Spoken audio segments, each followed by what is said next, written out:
Hello students, very good morning. आज हम discuss करेंगे फर्टिलाइज़र के बारे में। तो सबसे पहले देखो, फर्टिलाइज़र होते क्या है।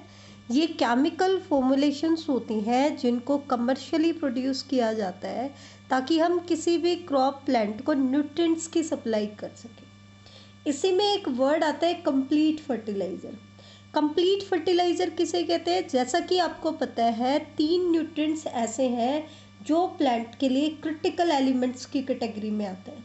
ठीक है, तो एक ऐसा fertiliser which supply all these 3 nutrients, उनको हम क्या कहते हैं? कंप्लीट फर्टिलाइज़र कहते हैं। ठीक है, जैसे कि NPK, nitrogen, phosphorus and potassium. Next आते हैं क्रिटिकल मिनरल्स। क्या होता है? Critical minerals are the ones which become commonly deficient.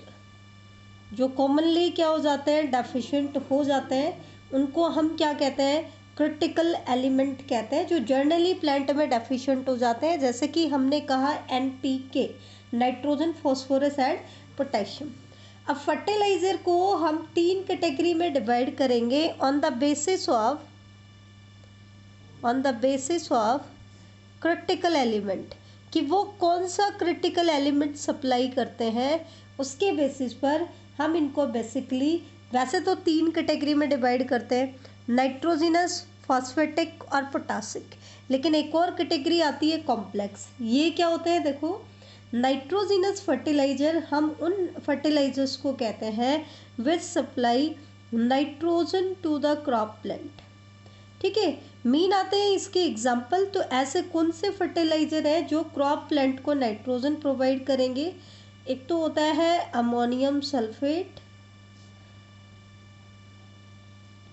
दूसरा है बेटा अमोनियम नाइट्रेट। कुछ एग्जाम्पल मैं आपको करा देती हूँ, कुछ और भी ऐड हो सकते हैं, वो आप देखेंगे बाद में। नेक्स्ट देखो, फॉस्फेटिक फर्टिलाइज़र। ऐसे fertiliser which supply phosphate to the crop plant, जो क्रॉप प्लांट को क्या सप्लाई करते हैं? फॉस्फेट सप्लाई करते हैं। फॉर एग्जांपल हम क्या देंगे इनको? सुपर फॉस्फेट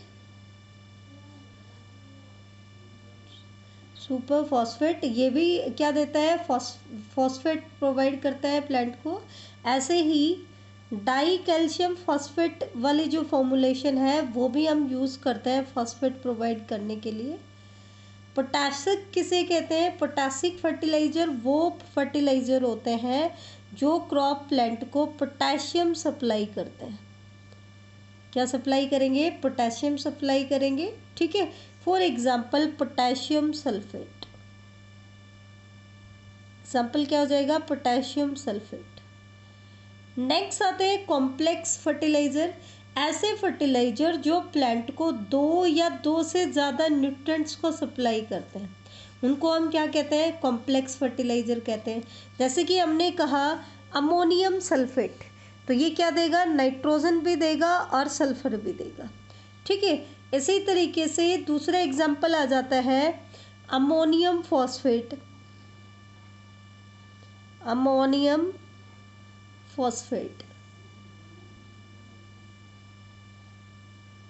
ठीक है, ये क्या देगा? अमोनियम भी देगा, मतलब नाइट्रोजन भी देगा और फॉस्फेट भी देगा। ठीक है, नेक्स्ट एग्जांपल आता है नाइट्रोफॉस्फेट। मेनली हम लेते हैं बेटा किसको लेकर के? क्रिटिकल एलिमेंट को लेकर के। तो कॉम्प्लेक्स फर्टिलाइज़र वो फर्टिलाइज़र है जो इन तीनों में से किन्हीं 2 या 2 से ज़्यादा न्यूट्रिएंट को सप्लाई करते हैं। जैसे कि अमोनियम फॉस्फेट में नाइट्रोजन भी है और फॉस्फेट भी है। ऐसे ही नाइट्रोफॉस्फेट में नाइट्रोजन भी है और फॉस्फेट भी है। तो ये एग्जाम्पल हो जाएंगे कॉम्प्लेक्स फर्टिलाइज़र के। नेक्स्ट इसमें पार्ट आता है एडवांटेजेस ऑफ फर्टिलाइज़र, कि मैन्योर के कंपैरिजन में फर्टिलाइज़र की क्या एडवांटेजेस हैं। तो सबसे पहली एडवांटेज इनकी आती है कि फर्टिलाइज़र जो होते हैं वो न्यूट्रिएंट स्पेसिफिक होते हैं। दैट मीन्स, जैसे कि हमने देखा नाइट्रोजन अगर क्रॉप को प्रोवाइड करना है तो हम उसको नाइट्रोजिनस फर्टिलाइज़र देते हैं, फॉस्फेट देना है तो फॉस्फेटिक, पोटेशियम देना है तो potassic.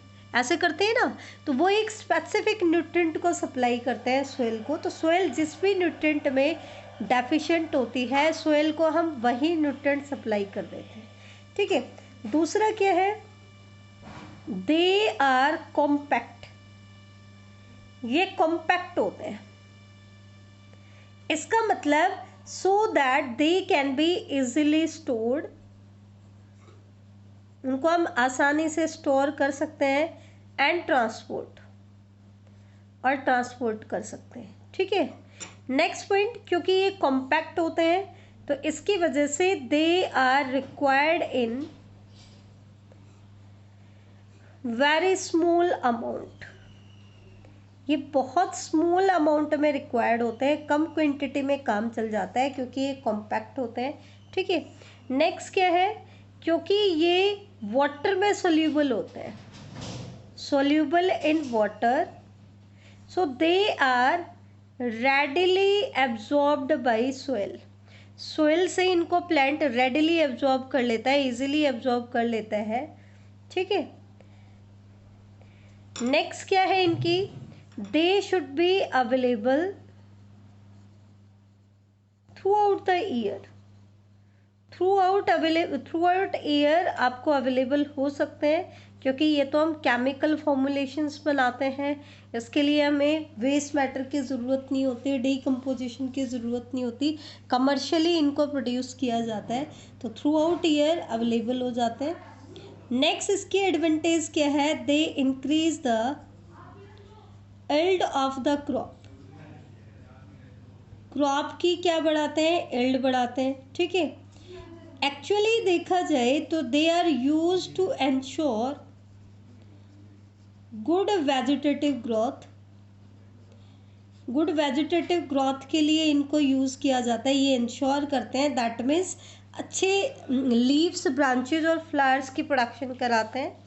Giving rise to healthy plant, healthy plant देते हैं, उसमें हेल्प करते हैं प्लांट की हेल्थ को मेंटेन करने के लिए।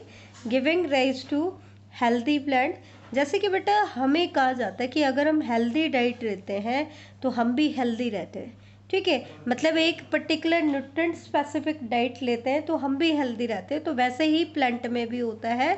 क्यों? Because they enhance the metabolism, क्योंकि वो प्लांट के मेटाबॉलिज्म को क्या कर देते हैं, एनहांस कर देते हैं, बढ़ा देते हैं, ठीक है।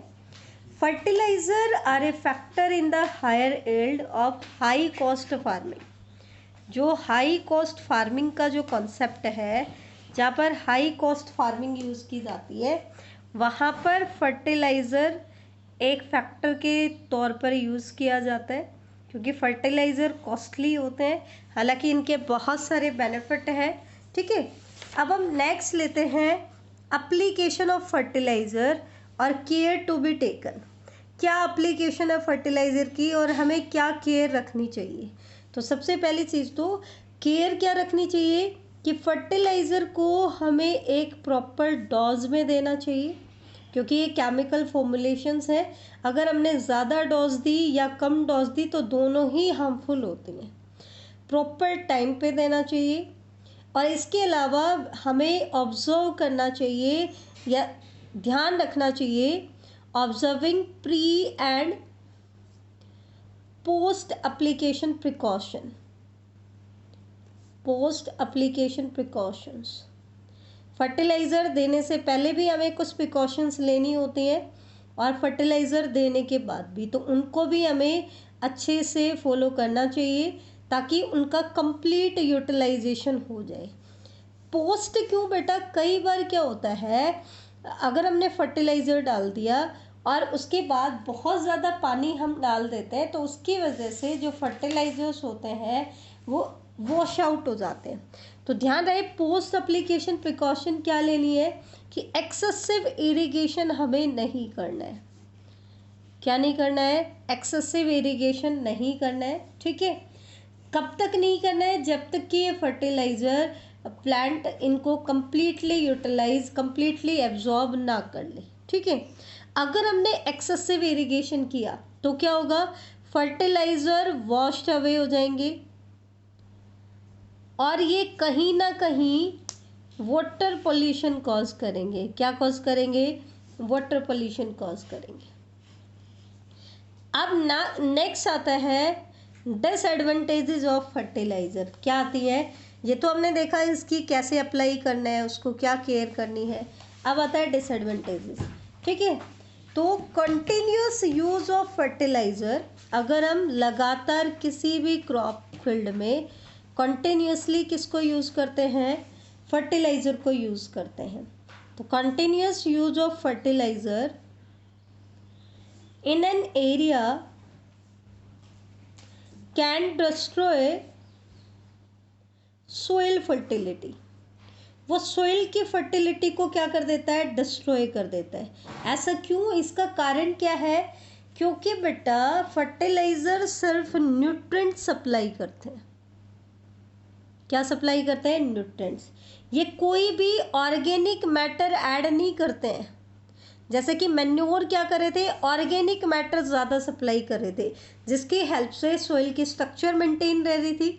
लेकिन इनमें तो ऑर्गेनिक मैटर तो है ही नहीं, ये सिर्फ क्या सप्लाई कर रहे हैं? न्यूट्रिएंट्स। तो वो का लॉन्ग टर्म में उसके यूज़ की वजह से सोइल की टेक्सचर डिस्ट्रॉय हो जाती है। तो धीरे धीरे सोइल की फर्टिलिटी क्या हो जाती है? कम हो जाती है। ठीक है, क्योंकि सोइल रिप्लेनिश नहीं होती है। तो ये चीज़ ध्यान रखना। दूसरी इसकी डिसएडवांटेज होती है, सोइल के अंदर कुछ यूजफुल माइक्रो ऑर्गेनिजम्स होते हैं। ये क्या करती है? उनको भी हार्म करती है, उनको भी हार्म पहुंचाती है, जो कि प्लांट के लिए यूज़फुल थे।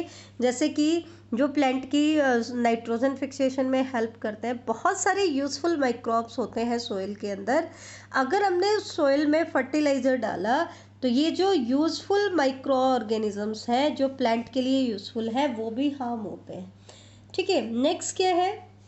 It change soil chemistry. ये सोइल की केमिस्ट्री को भी चेंज कर देता है, क्योंकि हम केमिकल फॉर्मुलेशंस डाल रहे हैं। तो या तो सोइल को टू एल्कलाइन बना देते हैं, एल्कलिनिटी बहुत ज़्यादा बढ़ जाती है, या फिर हाईली एसिडिक बना देता है। या तो सोइल की पीएच जो है वो बढ़ जाती है या कम हो जाती है। ठीक है, नेक्स्ट इसके डिसएडवांटेज क्या है? एक तो इसको परचेज करना क्या है? कॉस्टली है। ठीक है, अब क्योंकि ये कॉस्टली है तो फार्मर्स के लिए जो फर्टिलाइजर्स को यूज़ करना काफ़ी कॉस्टली हो जाता है। तो सिर्फ वही फार्मर्स इनको यूज़ करते हैं जिनकी हाई कॉस्ट प्रोडक्शन होती है। ठीक है, तो हालांकि फर्टिलाइज़र हमें काफ़ी सारा बेनिफिट देते हैं। जब ग्रीन रेवोल्यूशन आया तो हमें लगा कि फर्टिलाइज़र्स को अप्लाई करने से हमने प्रोडक्टिविटी को बहुत ज़्यादा बढ़ा दिया। लेकिन लॉन्ग टर्म में अगर हम देखें तो ये सोइल की फर्टिलिटी को रिड्यूस कर देते हैं। दैट मीन्स फर्टिलाइज़र्स के सिर्फ शॉर्ट टर्म बेनिफिट होते हैं बेटा। क्या होते हैं? Short term benefit. अब हम नेक्स्ट आता है मैन्योर और फर्टिलाइज़र में डिफरेंस। बहुत इंपॉर्टेंट है। तो क्या डिफरेंस है बेटा? मैन्योर क्या होता है? It is the decompose matter formed from plant waste and animal waste. ये एक ऐसा डीकम्पोज मैटर है जिसको हम वेस्ट मैटर को डीकम्पोज करके बनाते हैं। जबकि फर्टिलाइज़र क्या है? केमिकल फॉर्मुलेशंस है। मैन्योर के अंदर लेस मिनरल होता है। ठीक है, जबकि फर्टिलाइज़र में मिनरल की क्वांटिटी क्या होती है? ज़्यादा। ये न्यूट्रिएंट स्पेसिफिक नहीं होते हैं। ऐसा नहीं है कि हमें एक पर्टिकुलर न्यूट्रिएंट में सोइल डेफिशिएंट है तो हम मैन्योर डाल देंगे, नहीं। जबकि ये क्या होता है? न्यूट्रिएंट स्पेसिफिक होते हैं। जैसे कि हमने पढ़ा पोटासिक फर्टिलाइज़र, फॉस्फेटिक फर्टिलाइज़र, तो ये न्यूट्रिएंट एक स्पेसिफिक न्यूट्रिएंट को भी सप्लाई करते हैं। मैन्योर जो होता है, लेकिन मैन्योर का बेनिफिट क्या है? ये लार्ज क्वांटिटी में ऑर्गेनिक मैटर ऐड करता है सोइल के अंदर। ठीक है, और ये इसके अंदर ऑर्गेनिक मैटर नहीं होता है, ये सिर्फ मिनरल्स को सप्लाई करता है। तो कहीं ना कहीं मैन्योर जो है वो सोइल की टेक्सचर को मेंटेन करने में हेल्प करता है। फर्टिलाइज़र टेक्सचर को मेंटेन करने में कोई हेल्प नहीं करता। क्योंकि फर्टिलाइज़र कॉम्पैक्ट होते हैं तो इसलिए इनको स्मॉल क्वांटिटी में इनका यूज़ होता है, जबकि मैन्योर कॉम्पैक्ट नहीं होते हैं, इनमें न्यूट्रिएंट स्पेसिफिक नहीं है, तो इनको क्या चाहिए, कम क्वांटिटी में मिनरल है तो इनकी लार्ज क्वांटिटी चाहिए होती है। तो ये बल्कि होते हैं इसलिए इनको स्टोर करना और ट्रांसपोर्ट करना डिफ़िकल्ट होता है, जबकि इनको स्टोर करना और ट्रांसपोर्ट करना क्या होता है, ईजी होता है। ठीक है, इनको मैन्योर को ड्रॉबैक क्या है कि इनको हम लॉन्ग टाइम के लिए स्टोर नहीं कर सकते, जबकि फर्टिलाइजर्स को हम लॉन्ग टाइम के लिए भी स्टोर कर सकते हैं। ठीक है, नेक्स्ट इसके डिफरेंस देखो, excess of manure is not harmful. Manure का एक्सेस कभी भी हार्मफुल नहीं होता है, लेकिन जैसा कि हमने डिस्कस किया फर्टिलाइज़र्स की हमें ध्यान रखना पड़ेगा कि हमें कितना डोज देना है, किस टाइम पे देना है। तो अगर हमने फर्टिलाइज़र को एक्सेस में यूज़ किया तो वो सोइल पोल्यूशन और वाटर पोल्यूशन कॉज करेंगे। वाटर क्यों, क्योंकि जब एक्सेसिव इरिगेशन होता है तो वही फर्टिलाइज़र वाटर बॉडीज़ के अंदर भी चले जाते हैं। तो इसका मतलब मैन्योर का चाहे शॉर्ट टर्म बेनिफिट बहुत कम मिले, एट अ टाइम हमें बेनिफिट ज़्यादा नहीं दिखाई दे रहा है, लेकिन लॉन्ग टर्म बेनिफिट इनके बहुत ज़्यादा होते हैं। जबकि फर्टिलाइज़र एट ए टाइम तो हमें लगता है कि बहुत ज़्यादा बेनिफिट दे रहे हैं, लेकिन लॉन्ग टर्म में अगर हम देखें तो इनके लॉन्ग टर्म बेनिफिट नहीं होते हैं, ये सिर्फ शॉर्ट टर्म बेनिफिट देते हैं।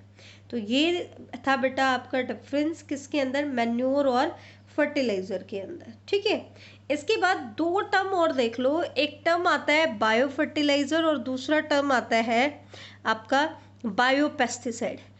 बायो वर्ड जिस भी वर्ड के आगे लग जाता है इसका मतलब लाइफ, लिविंग फॉर्म में हम उनको यूज़ कर रहे हैं। हम केमिकल फर्टिलाइजर्स की बजाय क्या यूज़ कर रहे हैं, किसी लिविंग ऑर्गेनिज्म को एज ए फर्टिलाइज़र यूज़ कर रहे हैं। क्यों, क्योंकि केमिकल फॉर्मुलेशंस की तो बहुत ज़्यादा ड्रॉबैक रही हैं। अब ड्रॉबैक रही हैं तो इनको हम लॉन्ग टर्म के लिए यूज़ करेंगे नहीं, क्योंकि ये हमारी सॉइल की फर्टिलिटी को कम करें, तो हमें कोई अल्टरनेटिव मेथड चाहिए था। तो अल्टरनेटिव क्या है, पेस्टिसाइड्स भी केमिकल फॉर्मुलेशन होती है तो उनकी जगह पे हम बायो पेस्टिसाइड्स को यूज़ करें, फर्टिलाइज़र की जगह पे हम बायो फर्टिलाइज़र को यूज़ करें। जैसे कि organism which enrich the soil with nutrient, ऐसे ऑर्गेनिज्म जो सोइल को न्यूट्रेंट में रिच बनाते हैं, जैसे कि nitrogen fixing bacteria, nitrogen fixing cyanobacteria and mineral solubilising bacteria. ठीक है, इनको इनके बारे में हम बात करें कि ये ऑर्गेनिज्म क्या कहलाते हैं, बायो फर्टिलाइज़र कहलाते हैं। जैसे कि rhizobium, rhizobium nitrogen fixing bacteria होता है जो कि आपको किसके अंदर मिलेगा, लेग्यूमिनस प्लांट के रूट्स के अंदर। नोस्टोक और एनाबेना ये साइनो बैक्टीरिया है बेटा, ब्लू ग्रीन एल्गी है, BGA means blue green algae. Cyanobacteria को ही हम ब्लू ग्रीन एल्गी कहते हैं। ब्लू ग्रीन एल्गी के दो एग्जाम्पल हैं, नोस्टोक एंड एनाबेना। ठीक है, ये भी बायो फर्टिलाइज़र के तौर पर यूज़ होते हैं, सॉइल की फर्टिलिटी को बढ़ाते हैं। तो बायो फर्टिलाइजर्स जो होते हैं रिन्यूएबल होते हैं, रिन्यू कर सकते हैं इनको, नॉन पॉल्यूटिंग होते हैं, जबकि फर्टिलाइजर्स कैसे होते हैं, पॉल्यूटिंग होते हैं। इसी तरीके से अगर हम किसी ऑर्गेनिज्म या उसके किसी एक्सट्रैक्ट को यूज़ करें किसी दूसरे ऑर्गेनिज्म, वीड, इंसेक्ट या किसी दूसरे पेस्ट को रिपेल करने के लिए या उसको किल करने के लिए, जैसा कि आपने देखा होगा एज अ डायरेक्टिन, मतलब हम किसकी बात करें, नीम की बात करें। हम अपने घरों में एंटीसेप्टिक के तौर पर नीम के लीव्स को, नीम की छाल को हम यूज़ करते हैं ना बेटा। तो इसमें इसी तरीके से नीम के जो लीव्स होते हैं वो एज ए बायोपेस्टिसाइड यूज़ होते हैं, रिपेल करते हैं, पेस्ट को क्या करते हैं, रिपेल करते हैं। ऐसे ही पायरिथ्रम जो होता है, क्राइसैंथेमम, उसको भी यूज़ किया जाता है, पायरिथ्रम।